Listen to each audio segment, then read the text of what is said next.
I am legally required by talk show rules to ask you if we will see the Hulk again. I do know that I did give Kevin Feige the Blockbuster Award at the Hollywood Film Awards the other day, to a smattering of applause.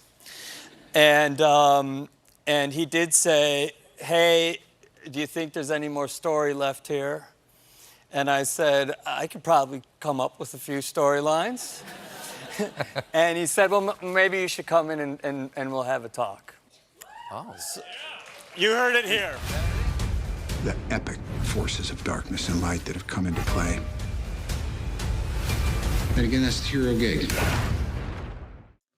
Welcome back, everyone. It's Charlie. So this is going to be my new Avengers 5 Hulk video. There's also a bunch of new Marvel movies during Marvel Phase 5 that they just announced that I'll break down. And there's a bunch of deleted scenes of the Hulk from the Avengers Infinity Saga box set. We're still doing the giveaway for that too. All you have to do to enter is be a subscriber and leave the Marvel Phase 4 movie that you're most excited about on the video.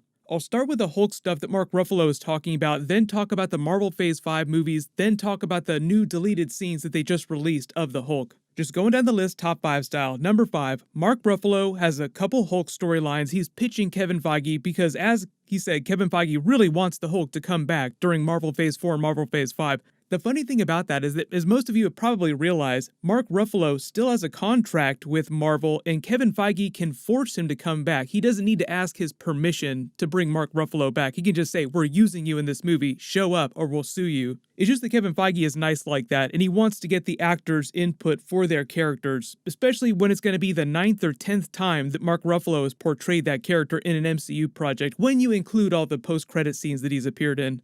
If you've been following the MCU actors since Avengers Endgame came out talking about the futures of their characters, at least the ones that are still technically alive, Mark Ruffalo has already said what his vision for future Hulk is in the MCU. And since they've gotten so good with motion capture technology, he can actually keep playing that character for forever if he wants to. But the big thing that he said he wanted to do next was to be more of a Professor Hulk mentor to the newer, younger characters coming up. Literal and metaphorical Professor Hulk. So he's talking about the Young Avengers, but that's not all of it. So number 4, Young Avengers Hulk. Since Marvel announced that they were working on eventually doing a Young Avengers project, I've done a couple videos about it, everyone's just been wondering which characters they put on that team.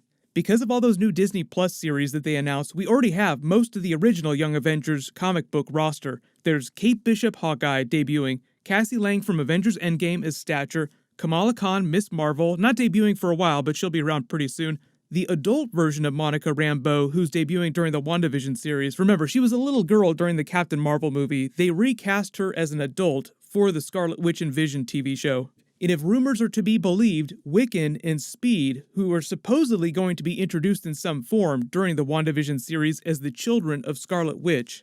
Maybe Tom Holland's Spider-Man, maybe Shuri, because both of them are still super young, and then of course, the She-Hulk character, Jennifer Walters, that's debuting a little bit later during Marvel Phase 5. But looking at the schedule here, they can't actually do an actual Young Avengers project until they introduce all these characters, which, going by everything that they've announced so far, wouldn't be till at least around 2022 or 2023. Even if they don't have room in their theatrical release schedule for a Young Avengers movie, a 6-hour Young Avengers movie broken into 6 episodes on Disney Plus would be just as good. Same amount of money, you just get way more story with those characters. Young Avengers vs. King the Conqueror would be amazing. Within that, though, Mark Ruffalo, as he's saying, would just play a sort of mentor role to them, and also probably smashing some things during a final big battle. You don't put the Hulk in a movie as the Hulk without letting him smash some stuff. But number 3, the other big project that the Hulk would be part of during Marvel Phase 4 much sooner would be the She-Hulk series. If you don't know what her origin story is, basic explainer, Jennifer Walters starts as a lawyer who also just happens to be Bruce Banner's cousin. She's prosecuting a bunch of criminals, they shoot her before she can uncover what they're doing, but Bruce Banner just happens to be in the area, and because they have the same blood type, she's quickly bleeding out. He transfuses his gamma-irradiated blood into her to save her life. It totally works, she's saved, she wakes up in a hospital bed, but she's surrounded by the criminals that previously tried to kill her disguised as doctors trying to finish her off. Because her body's now been infused with the Hulk's gamma, she transforms into the savage She-Hulk for the first time, instantly healing all of her wounds, smashing through all the thugs, beating a confession out of them, leading to a successful conviction where she gets them thrown in jail and she wins her case. The big difference between where she starts out and where Bruce Banner Hulk started out is that she's not quite as powerful, but she still has her mind and she can still speak like Professor Hulk speaks. Really, she starts out more as a female version of Professor Hulk than a female version of regular Hulk, the mindless version of the Hulk that's way more powerful. For the most part, she spends her time as a criminal attorney. For instance, if Spider-Man needed some help and Daredevil were not available, another good attorney in the MCU that they're introducing would be Jennifer Walters, She-Hulk. Mark Ruffalo would just participate in that series to give her her origin story and mentor her through the process of what it means to be a Hulk. Then She-Hulk would cross over into the movies, but they haven't said which movies she's going to be in, aside from, say, like a Young Avengers project. Number 2, though, the 5 new Marvel Phase 5 movies that they just announced. Everyone got really crazy about this a couple days ago. You probably saw the news. So Marvel announced dates for 5 new movies after Black Panther 2. This is what the new schedule looks like after that. Look at all these untitled movies. That's a lot of dates. We know what some of them are, though. So February 2022, right before Black Panther 2, is most likely going to be Ant-Man 3. They just said that they were starting work on it right now. Michael Douglas accidentally let us know that they were going to start filming it in early 2021, which means they'd be done and ready to release it February 2022.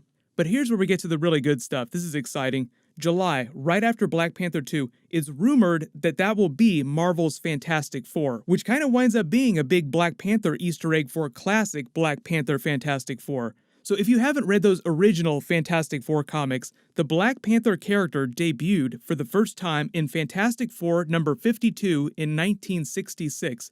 So introducing Marvel's Fantastic Four for the first time in a Black Panther 2 post-credit scene would be a huge Easter egg for those original comics. October that year, also exciting, is rumored to be Deadpool 3. Marvel's definitely going to make Deadpool 3. Ryan Reynolds has been teasing that for Marvel Phase 5. It's just unclear how they're going to brand it and how they're going to release it. Will they use Fox? Because Marvel technically doesn't release rated R films, and Deadpool 3 is confirmed to be rated R. But number 1, all the 2023 Marvel movies that next year. So right now, based on when they said they're starting production on Guardians 3, that February 2023 movie seems like it's going to be Guardians of the Galaxy Volume 3. Captain Marvel 2 was mentioned at Comic-Con. That will probably take the May release date right after that. They're both space-based franchises, and Captain Marvel's area of space that she polices with the Kree and the Skrulls is right next to where the Guardians of the Galaxy typically operate. So maybe Captain Marvel post-credit scene during Guardians 3. We already know that Spider-Man 3 was confirmed by Sony and Marvel for July this year, and then the November movie is probably going to wind up being Marvel's new Blade, because Kevin Feige announced it at Comic-Con but didn't give it a specific date other than to say it would be Marvel Phase 5. Those will be all the movie titles, but the order of a couple of the later ones might switch just a little bit between now and when those come out, because that is a long ways off. Biggest surprise for me is that we probably won't see Avengers 5 until 2024, which I'm totally fine with, and of course the Hulk would come back for Avengers 5. But I'm mostly looking forward to right now is the new Marvel version of Fantastic Four and X-Men. What are those going to look like? Who are they going to recast as the major characters? Once they do that, then we can start thinking about what the new Avengers roster is going to look like.